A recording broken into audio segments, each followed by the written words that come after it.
91వ కీర్తన ఆఖరి 3 వచనాలు మనం చదువుతాం.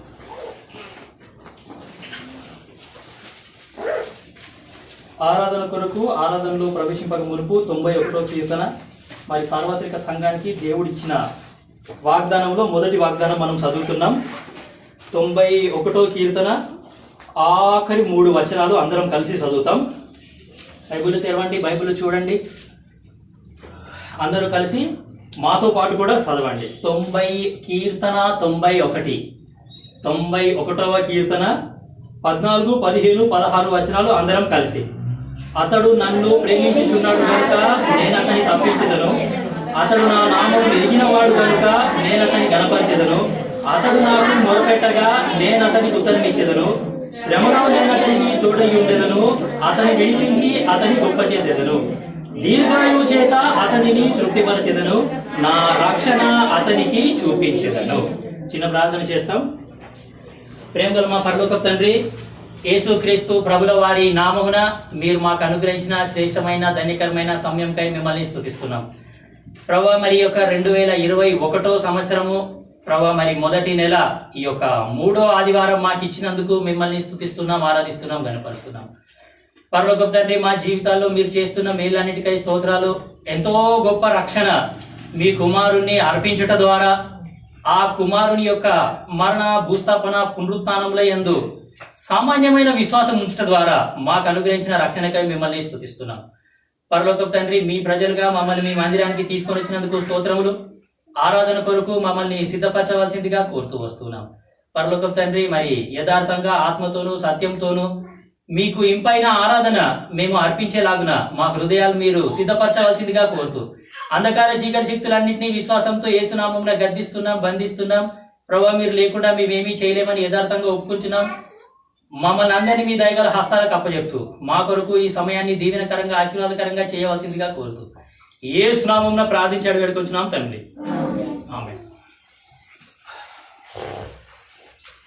నాకు 8 నెలల చిన్న బాబు ఉన్నాడమ్మా.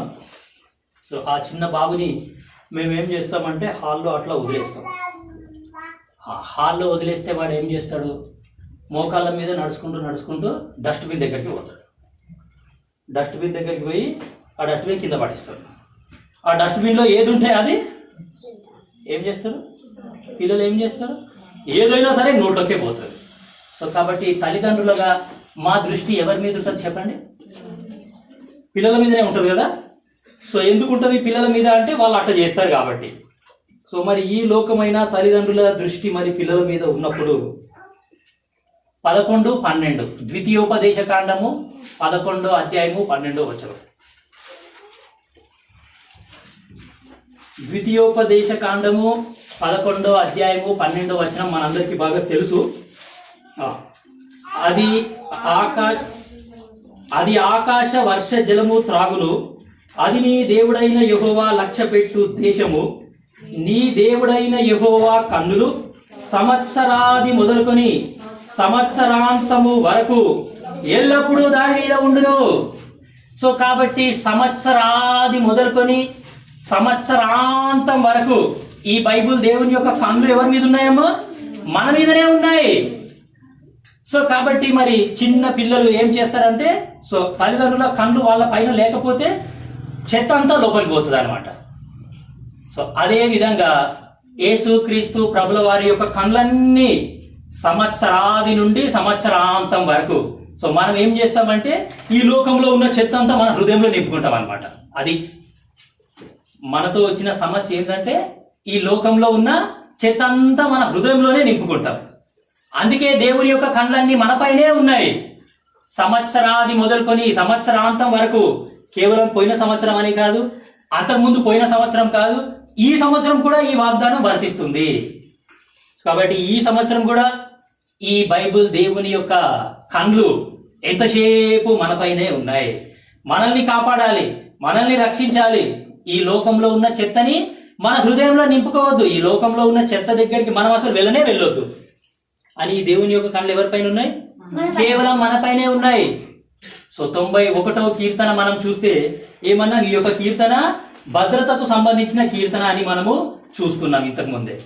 సో కాబట్టి భద్రతకి సంబంధించిన కీర్తన. దేవుడు మనల్ని ఎంత అద్భుతంగా కాపాడుతున్నాడు, ఎంత అద్భుతంగా రక్షిస్తున్నాడు, ఎంత అద్భుతంగా భద్రపరుస్తున్నాడు అనే సంగతి మనము పోయిన వారం కొన్ని విషయాలు చూసినాం.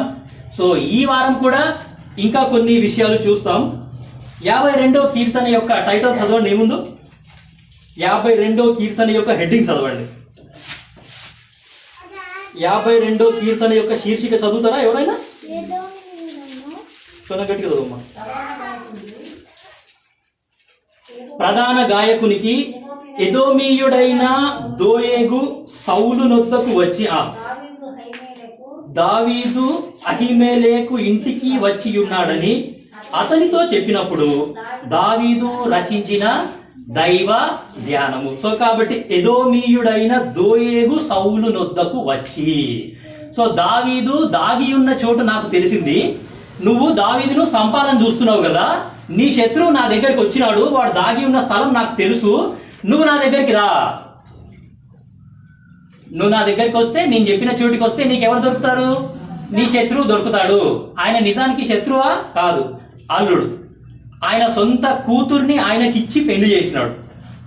సో కాబట్టి ఒక మామ అల్లుడిని సంపాలని పరుగులు తీస్తున్నాడు. కానీ దేవుడు మాత్రం ఎంతో అద్భుతంగా ఈ యొక్క దావీదును కాపాడినట్టు మనము వాక్యంలో చూస్తాం. ఆ వచనం కూడా మీకు చూపిస్తాను. 54వ కీర్తన యొక్క హెడ్డింగ్ చదవండి. ప్రధాన గాయకునికి తంతి వాద్యములతో పాడదగినది జీఫీయులు వచ్చి దావీదు మాలో దాగి ఉన్నాడు కాడా అని సౌలుతో చెప్పినప్పుడు అర్థమవుతుందా అమ్మా? సో దావీదు యొక్క కాలంలో దావీదుకు అన్ని యుద్ధాలే. సో వీళ్ళు కూడా సౌలు దగ్గరికి వచ్చినారు అంట. ఎందుకంటే సౌలు దావీదు యొక్క ప్రాణం తీద్దామని చూస్తున్నాడు.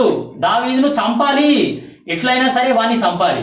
వాణ్ణి చంపకపోతే నా కుర్చీ పోతుంది, నా తర్వాత కుర్చీ మీద ఎక్కేటోడు వాడే. కాబట్టి ఎట్లయినా సరే ఈ యొక్క దావీదును నేను చంపాలి అని సో ఆయన పరుగులు తీస్తున్నాడు. దావీదును తనకు ప్రాణ శత్రువుగా భావించినాడు. కాబట్టి ఇట్లా దావీదు యొక్క శత్రువులంతా సౌలు దగ్గరకు వచ్చి ఆయన మీద కంప్లైంట్ చేస్తున్నారు. 56వ కీర్తన హెడ్డింగ్ చదవండి.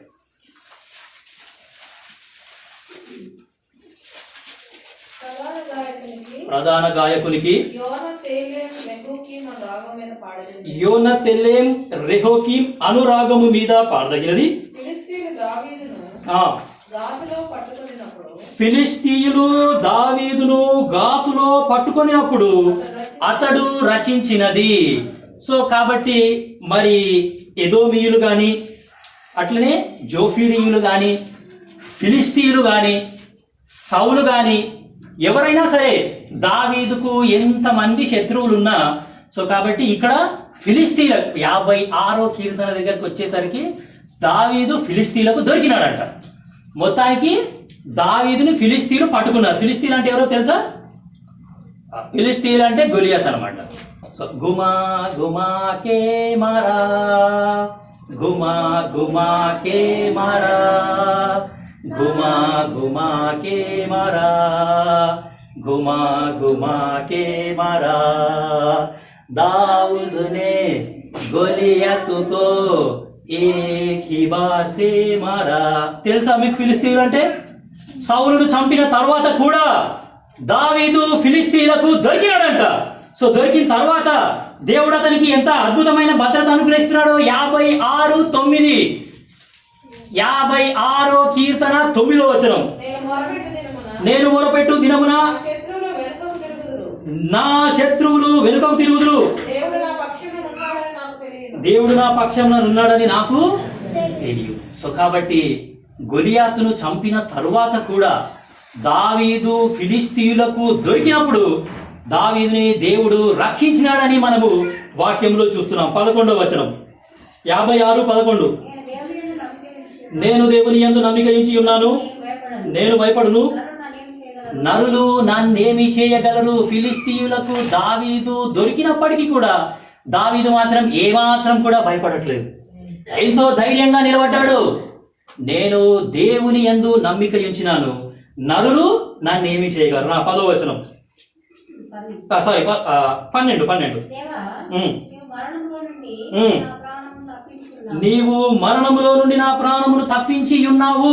చూడండి, వాళ్ళు పట్టుకున్నారు, అప్పటికే వచ్చేసాడు దావీదు, మళ్ళీ బయటకు వచ్చేసినాడు. నేను జీవపు వెలుగులో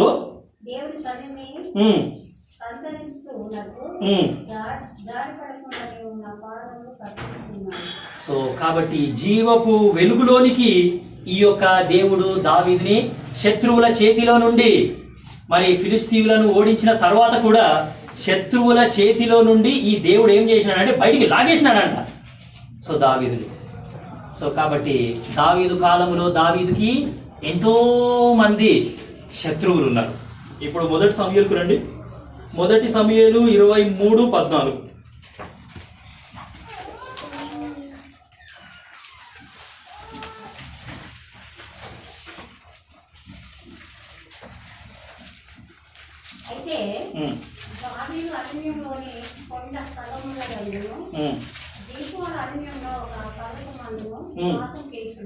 ఇప్పుడు గమనించండి.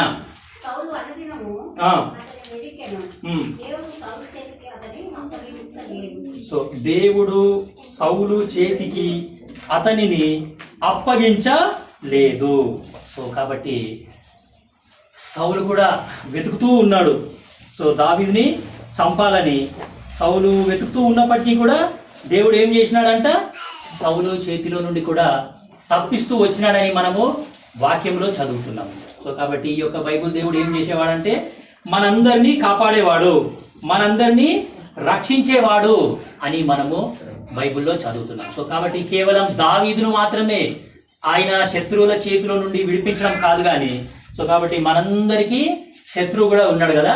సో వాని పేరు సైతాన్ అని మనం అంటున్నాం.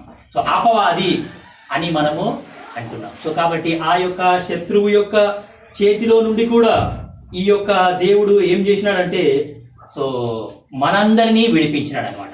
2 సమూయేలు 8:6.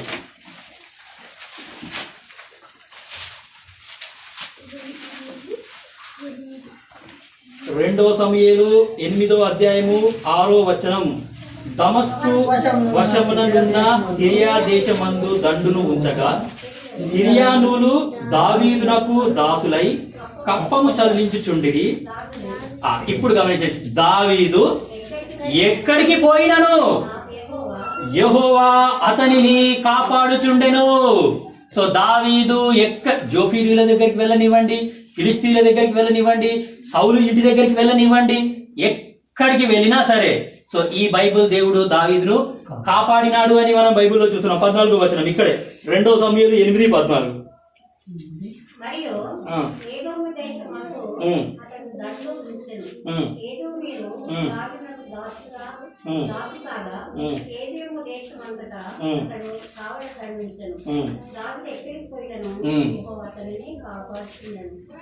దావీదు ఎక్కడికి పోయినను సో యెహోవా అతనిని కాపాడుచుండెను. సో నిజంగా మరి పోయిన సంవత్సరం అంతా కూడా పరిస్థితులు బాగా లేకపోయినప్పటికీ మనం కూడా బయట తిరిగినాం కదా.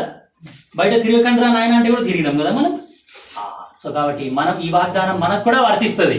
సో మనము కూడా ఎక్కడికి వెళ్ళినా సరే ఈ బైబిల్ దేవుడు మనల్ని ఏం చేసినాడు, కాపాడినాడు, రక్షించినాడు, భద్రపరిచినాడు. సో కాబట్టి 71వ కీర్తన 3వ వచనం దావీదు యొక్క సాక్ష్యం చూడండి. 71:3. నేను నిత్యము చొచ్చునట్లు నాకు ఆశ్రయ దుర్గముగా ఉండుము. నా శైలము నా దుర్గము నీవే. నా శైలము నా దుర్గము నీవే. నీవు నన్ను రక్షింప నిశ్చయించి ఉన్నావు. సో కాబట్టి దావీదును రక్షించాలని దేవుడు ముందే నిశ్చయించినాడంట. ఆయన ఎప్పుడో నిశ్చయించినాడు, ఎక్కడికి పోయినా సరే నేను దావీదుని కాపాడుతాను, ఏ ప్రాంతానికి వెళ్ళినా ఏ ప్రజల మధ్యలోకి వెళ్ళినా ఈ దావీదును నేను కాపాడి రక్షించి భద్రపరుస్తాను అని సో దేవుడు ఎప్పుడో నిర్ణయించుకున్నాడు. ఈ వాగ్దానం మనకు కూడా వర్తిస్తుంది. మనందరినీ కాపాడాలని, మనందరినీ రక్షించాలని దేవుడు ఎప్పుడో నిశ్చయించినాడు, ఎప్పుడో ఆయన ఫిక్స్ అయిపోయినాడు అనమాట. సో కాబట్టి ఆయన ఫిక్స్ అయినాడు కాబట్టి మనందరము కాపాడగలిగి ఎంతో భద్రంగా ఇక్కడ ఉన్నాం. సో ఈ మధ్య కాలంలోనే ఒక యవనస్తుడు నాకు కలిసినాడు. ఆయన మన బిలీవరే. అయితే నీకు వాగ్దానం ఏమొచ్చింది నాయన అని నేను అడిగినాను. నేను అడిగితే జకరియా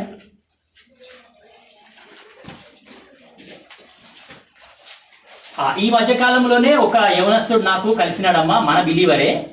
సో కలిస్తే నేను నీకు వాగ్దానం ఏమొచ్చింది బాబు అని నేను ఆయనకు అడిగినాను.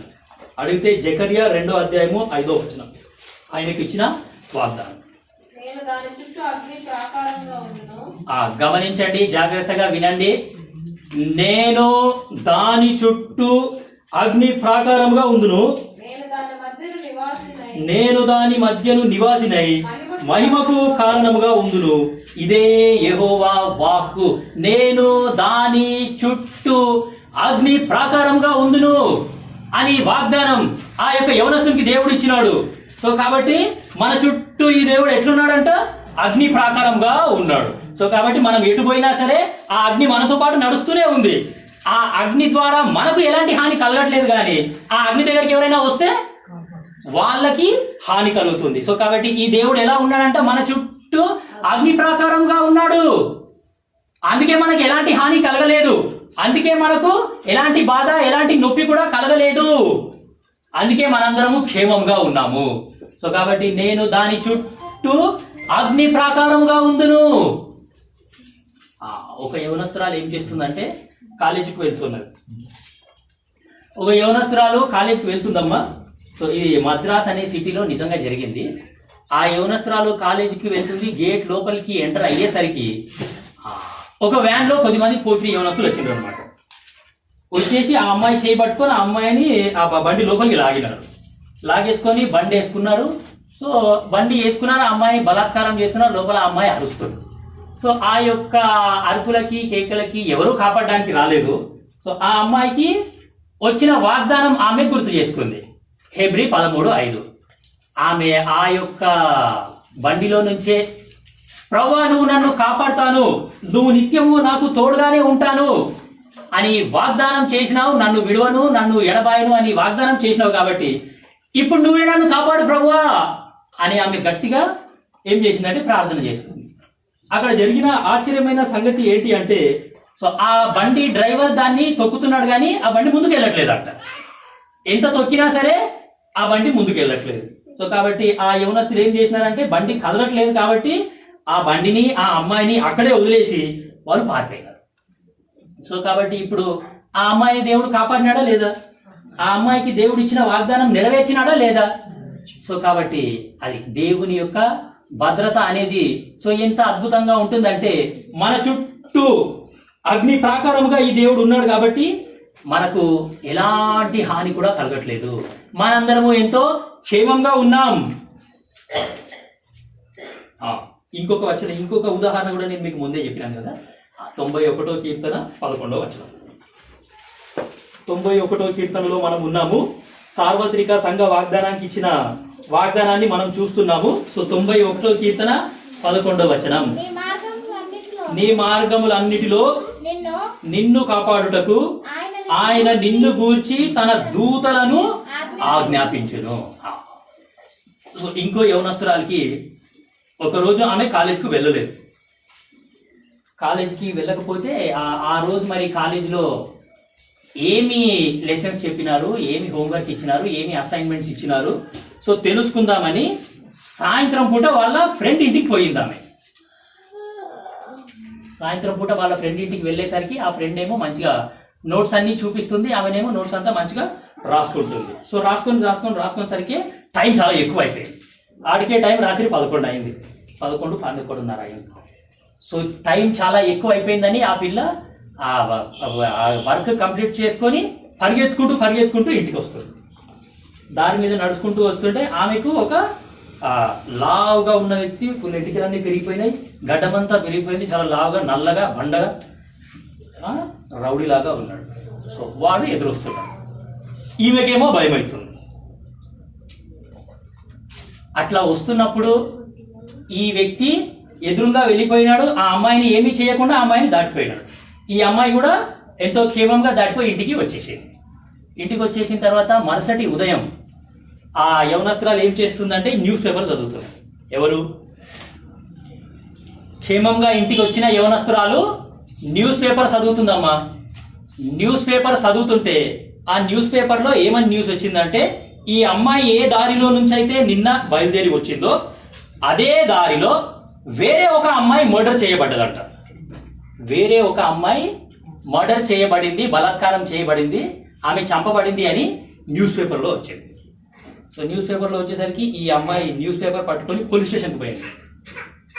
ఈ హత్య ఎవరు చేసినారో నేను చూసినానండి, ఆ హంతకుడు నాకు తెలుసు, ఆయన ఎట్లుంటాడో నేను చూసినాను అని ఆమె పోలీసులకు చెప్తే, ఆ పోలీసులు ఏం చేసినారంటే, వాడి ఊహా చిత్రం చెప్పండి, వాడు ఎట్లుంటాడు, మీరు చెప్పే దాన్ని బట్టి మేము ఒక ఊహా చిత్రం గీసి దాన్ని బట్టి వాడిని పట్టుకుంటాము అని అంటే, ఆ అమ్మాయి ఏమో చెప్తుంది వాడికి ఇంటికెళ్ళి చాలా పెద్దగా ఉంటాయి, నల్లగా ఉంటాడు, గడ్డం ఉంది, లావుగా ఉన్నాడు, వాని ముక్కిట్లుంటది సో అని ఆమె చెప్తుంటే, సో దాన్ని బట్టి ఒక ఊహా చిత్రం వాళ్ళు తీసినారనమాట. ఆ ఊహా చిత్రాన్ని బట్టి ఆ వ్యక్తిని పట్టుకున్నారు, కరెక్ట్ పర్సన్నే వాళ్ళు పట్టుకున్నారు. సో పట్టుకున్న తర్వాత సో ఈ యవనస్త్రాలు ఏం చేసిందంటే మళ్ళీ పోలీస్ స్టేషన్ దగ్గరికి పోయింది. పోలీస్ స్టేషన్ దగ్గరికి పోయి, ఇన్స్పెక్టర్ గారు, ఆఫీసర్ గారు, మీరు ఆ వ్యక్తిని పట్టుకున్నారు, సో మరి నేనే మీకు చెప్పినాను, ఆ వ్యక్తిని నేను ఒకసారి కలవాలి, ఆ వ్యక్తితో నేను ఒకసారి మాట్లాడాలి, నాకు పర్మిషన్ ఇవ్వండి అని అడిగేసరికి సో వాళ్ళు కింద మీద పడేసి ఆమెకు పర్మిషన్ ఇచ్చినారనమాట. సో ఈ యవనస్త్రాలు ఇప్పుడు ఆ హంతకుని దగ్గరికి వెళ్ళి ఆయనతో మాట్లాడుతుంది. చూడు నాయన, సో ఆ హత్య చేసింది నువ్వే అన్న సంగతి నాకు తెలుసు, నువ్వు నన్ను చూసినావు, నేను నిన్ను చూసినాను, నేను అదే దారిలో నుంచి వచ్చినాను, మరి ఆ అమ్మాయిని చంపిన నువ్వు నన్నెందుకు చంపలేదు, నన్నెందుకు చంపలేవు, నన్నెందుకు బలాత్కారం చేయలేదు, నన్నెందుకు వదిలేసినావు అని అడిగితే, సో ఆ హంతకుడు చెప్పిన పని ఏంటంటే, అవునమ్మా నువ్వు కూడా నాకు గుర్తున్నావు, సో నువ్వు వచ్చేటప్పుడు నీకు కుడివైపులా నీకు ఎడమ వైపులా ఇద్దరు వ్యక్తులు నాకు కనిపించినారు, వాళ్ళు నాకంటే బలంగా ఉన్నారు, వాళ్ళే నన్ను చంపుతారేమో అనే భయంతో నేను నిన్ను వదిలేసినాను అని ఆ వ్యక్తి చెప్పడం ఈ పిల్లకు ఎంతో ఆశ్చర్యం కలిగించింది. సో అప్పుడే ఈ వాగ్దానం 91వ కీర్తన 11వ వచనం వాగ్దానం ఆమెకు గుర్తొచ్చేసింది. ఓ ప్రభువా, నీ దూతను పంపి నువ్వు నన్ను కాపాడినావు, అందును బట్టి నేను నీకు కృతజ్ఞతాస్తుతులు చెల్లిస్తున్నాను. సో కాబట్టి ఈ బైబిల్ దేవుడు ఎలాంటి వాడంటే, సో ఎన్ని ప్రమాదాల నుండైనా, ఎలాంటి పరిస్థితుల నుండైనా మనందరినీ కాపాడడానికి ఎంతో నిశ్చయించి ఉన్నాడు. 71వ కీర్తన 3వ వచనం ప్రకారం ఆయన ముందే నిర్ణయించినాడు మనందరినీ కాపాడాలని. అపోస్తుల కార్యములు 18:10. అపోస్తలుల కార్యములు 18వ అధ్యాయము 10వ వచనం.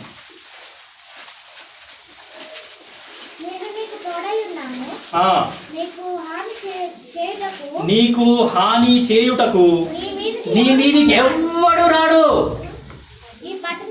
చాలు, నీకు హాని చేయుటకు నీ మీదికి ఎవడు రాడు. సో కాబట్టి దావీదైనా సరే, నువ్వైనా సరే, నేనైనా సరే, దావీదుకు హాని చేయడానికి ఎవరైనా వెళ్ళినారా దావీదు మీదకి? ఫిలిస్తీయులు పట్టుకున్నారంట దావీదుని. అమ్మో, వెరీ వెరీ డేంజర్. శత్రువులే పట్టుకున్నారు ఆయనను 56వ కీర్తన హెడ్డింగ్లో. సో కాబట్టి శత్రువులు ఫిలిస్తీయులు పట్టుకున్నప్పటికీ ఆ ఫిలిస్తీయుల చేతిలో నుండి కూడా నీ మీదికి హాని చేయడానికి ఎవడు రాడు. కీర్తన 9:10. 9వ కీర్తన 10వ వచనం.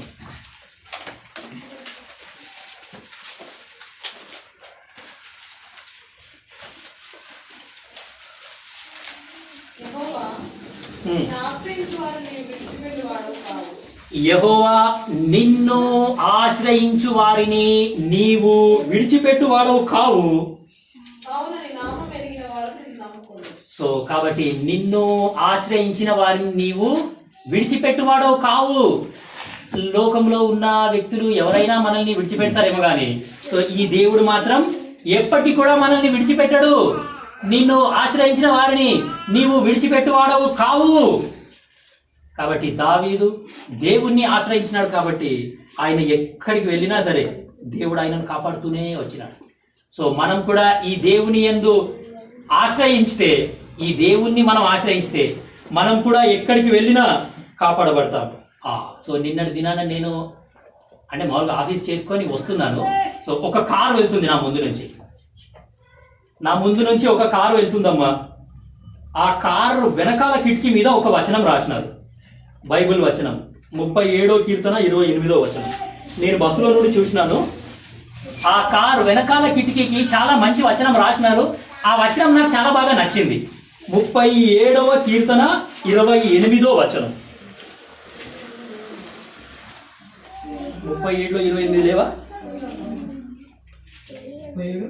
28. ఒకటి నడత యెహోవా చేతనే స్థిరపరచబడును. ఏలయనగా యెహోవా న్యాయమును ప్రేమించువాడు. ఏలయనగా యెహోవా న్యాయమును ప్రేమించువాడు. ఆయన తన భక్తులను విడువడు. వారెన్నటెన్నటికీ కాపాడబడుదురు. కానీ భక్తిహీనులు సంతానం వారెన్నటెన్నటికీ కాపాడబడుదురు. యేసుక్రీస్తు ప్రభుల వారి భక్తులు ఇప్పుడే కాదు, ఎన్నటెన్నటికీ కాపాడబడతారు. అర్థమవుతుందా మీకు? ఈ బైబుల్ దేవుడు విడిచే దేవుడు కాదు, నిన్ను చెయ్యి వదిలిపెట్టే దేవుడు కాదు. ఎన్నటెన్నటికీ కాపాడబడుదురు. ఆ వచనం చూసేసరికి నాకు హృదయంలో కూడా ఎంతో సంతోషమైంది. ప్రభువా, ఎన్ని ప్రయాణాలు చేసినా, ఎటు వెళ్ళినా మీరు నన్ను విడవకుండా, ఆయన దాని మీద రాసిన వచనం ఒకటే లైను, వారు ఎన్నటెన్నటికీ కాపాడబడుదురు. యెహోవా భక్తులు డాష్ ఎన్నటెన్నటికీ కాపాడబడుదురు అని ఆ వచనం వాళ్ళు రాసుకున్నారు. నేను వచనం మొత్తం చదివినాను. సో దేవుడు మనల్ని విడిచిపెట్టే దేవుడు కాదు. వారెన్నటెన్నటికీ, ఇప్పుడనే కాదు, పోయిన సంవత్సరం అనే కాదు, అంతకు ముందు అనే కాదు, ఈ రోజు రేపు ఎల్లుండి కూడా ఈ దేవుడు మనల్ని కాపాడతాడు. ఎన్నటెన్నటికీ కాపాడబడుదురు. ఎంత మంచి వాగ్దానం ఈ బైబిల్ దేవుడు మనకు ఇచ్చినాడు. సో కాబట్టి ఈ వాగ్దానాల ద్వారానే, అసలు ఈ వాగ్దానాలు మాకు ఇచ్చినందుకు నీకు వందనాలు ప్రభు అని మనం ఈ దేవుణ్ణి ఎంతో ఆరాధించబద్ధులమై ఉన్నాం. సో కాబట్టి యేసుక్రీస్తు ప్రభుల వారి యొక్క భద్రత, సో మరి ఇంత అద్భుతంగా మన పట్ల ఉన్నందుకు మనం దేవుణ్ణి ఎంతో స్తుతిస్తాం. సో కాబట్టి 91వ కీర్తనలో సో 14వ వచనం నుండి ఆఖరి వరకు సో అన్ని ఏమున్నాయంటే అన్ని వాగ్దానాలే ఉన్నాయి. సో కాబట్టి అతడు నన్ను ప్రేమించుచున్నాడు గనుక నేను అతని తప్పించేదను. సో కాబట్టి మనందరినీ తప్పించినందుకు మనం ఈ దేవుణ్ణి స్తుతిస్తాం. అతడు నా నామం నెరిగిన వాడు గనుక నేను అతని ఘనపరిచేదను. తప్పించినాడు, తర్వాత ఘనపరిచినాడు, అందుకు మనము దేవుణ్ణి స్తుతిస్తాం. అతడు నాకు మొరపెట్టగా నేను అతనికి ఉత్తరం ఇచ్చేదను. సో ఈ బైబిల్ దేవుడు ఏం చేస్తున్నాడంటే మనందరికీ ఉత్తరం ఇస్తున్నాడు. మన ప్రార్థనలన్నీ ఊరికే వెళ్ళట్లేదు. సో కాబట్టి మన ప్రార్థనలన్నిటికీ ఈ యొక్క దేవుడు ఏం చేస్తున్నాడంటే ఉత్తరం ఇస్తున్నాడు. శ్రమలో నేను అతనికి తోడై ఉండేదను. సో దావీదుకు తోడై ఉన్నాడా లేదా? నీకు నాకు కూడా ఈ దేవుడు మన శ్రమలలో తోడై ఉన్నాడు. మనకు శ్రమలు కలిగినప్పుడు ఇంకా ఈ దేవుడు ఆయన భుజాల మీద మనల్ని ఎత్తుకుంటాడు, అంతేగాని మనల్ని విడిచిపెట్టి పారిపోయేవాడు కాదనమాట. సో శ్రమలో ఈ దేవుడు మనకు తోడై ఉంటున్నాడు. సో కన్నీళ్ళైనా, ఇరుకు పరిస్థితులైనా, ఇబ్బంది పరిస్థితులైనా, ఎలాంటి పరిస్థితులు ఉన్నా సరే ఈ దేవుడు మనకు తోడై ఉన్నాడు. అతని విడిపించి అతని గొప్ప చేసేదను. సో కాబట్టి మనందరినీ విడిపించినాడు. శత్రువు సాతాని యొక్క చేతిలో నుండి మనల్ని విడిపించినాడు. సో కాబట్టి పాపం అనే ఊబిలో నుండి మనందరినీ విడిపించినాడు. సో కాబట్టి ఒక చోట మేము క్రిస్మస్ సెలబ్రేషన్స్కి ప్రీ క్రిస్మస్ మినీ క్రిస్మస్కి వెళ్తే అక్కడ ఒక మంచి స్కిట్ వేసినారు. సో ఒక చైర్ వేసినారు అనమాట. ఆ చైర్ పేరు పాపం అనే చైర్. సో ఒక వ్యక్తి ఏం చేస్తాడంటే బాగా నడిచి నడిచి నడిచి నడిచి వానికి కాలు బాగా అలసిపోతాయని, కూర్చోనికి జాగ ఎక్కడ దొరకక సో వాడు ఏం చేస్తాడంటే అరే ఇక్కడ ఒక కుర్చీ ఉన్నది అని చెప్పేసి ఆ కుర్చీ మీద కూర్చుంటాడు అనమాట. ఆ కుర్చీ పేరు ఏం పేరు? పాపం అనే కుర్చీ. కూర్చొని ఏదో మంచిగానే కూర్చున్నాడు కానీ మనకి లేవనీకి వస్తలేదు.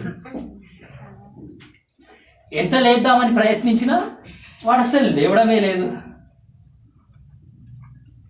సో ఆ దారిలో వాడు అభిమానిస్తున్న ఒక అభిమాన తార అంటే ఎవరు? 7:30కి వస్తారా స్టార్ మాలో? ఎక్కడొచ్చినా వాళ్ళు అభిమానించే తార ఒక ఆయన వెళ్తాడు.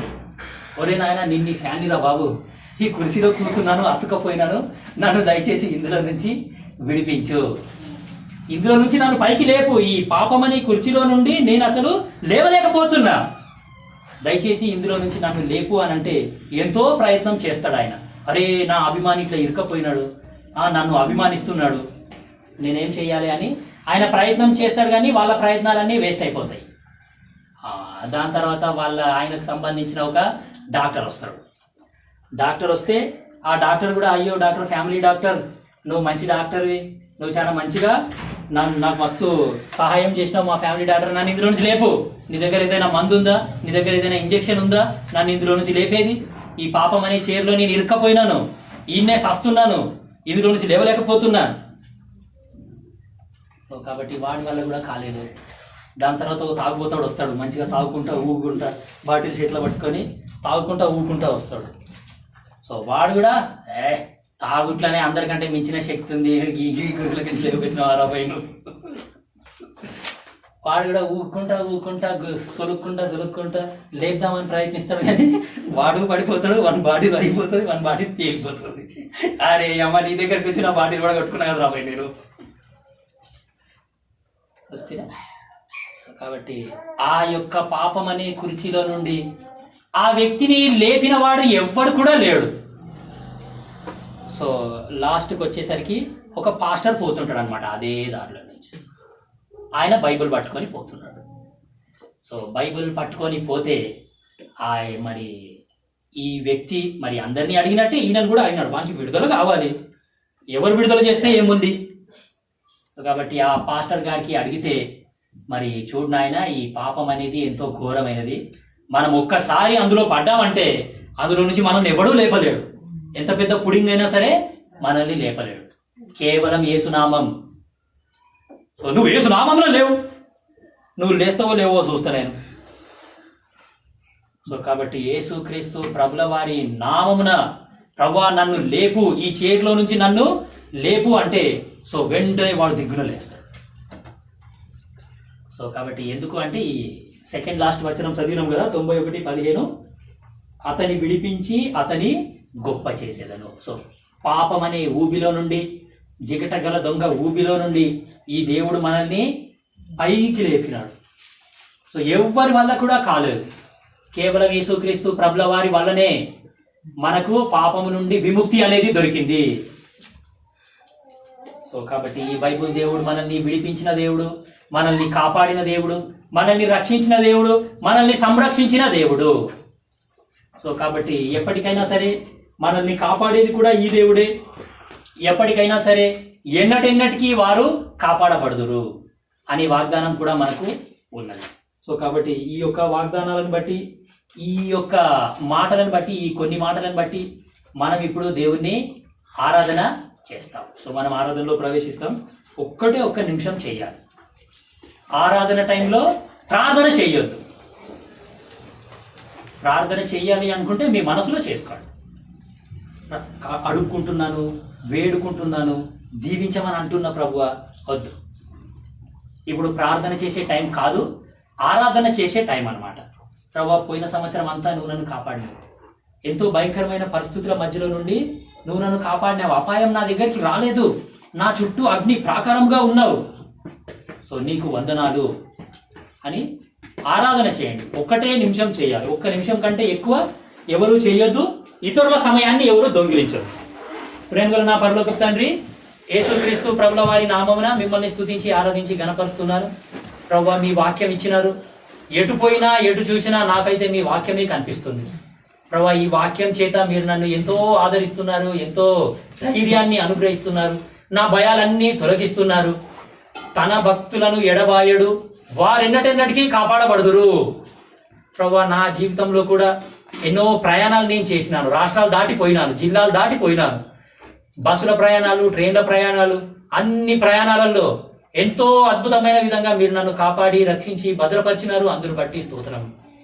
అన్నిటికంటే ముఖ్యంగా ఆత్మీయ భద్రత నాకు అనుగ్రహించినందుకు, నా ఆత్మ మీ యొద్ద క్షేమంగా ఉందని, నా ఆత్మను మీరు కాపాడాలని ముందే నిశ్చయించినారని ఆ వాగ్దానం నాకు చేసినందుకు కూడా మిమ్మల్ని స్తుతించి ఆరాధించి గణపరుస్తున్నాను. మీరు ఇచ్చిన రక్షణకై స్తోత్రములు, మీరు చేస్తున్న మేళ్ళన్నిటికై, ఉపకారాలన్నిటికై నేను మీకు ఏమీ అర్పించలేక ఉచితంగా అనుగ్రహించిన రక్షణ పాత్రను చేత పట్టుకొని ప్రభా నేను ఎక్కడికి వెళ్ళినా దావీదు పోయిన చోట్లనెల్లా యెహోవా అతనిని కాపాడాను, యెహోవా అతని భద్రపరచాను.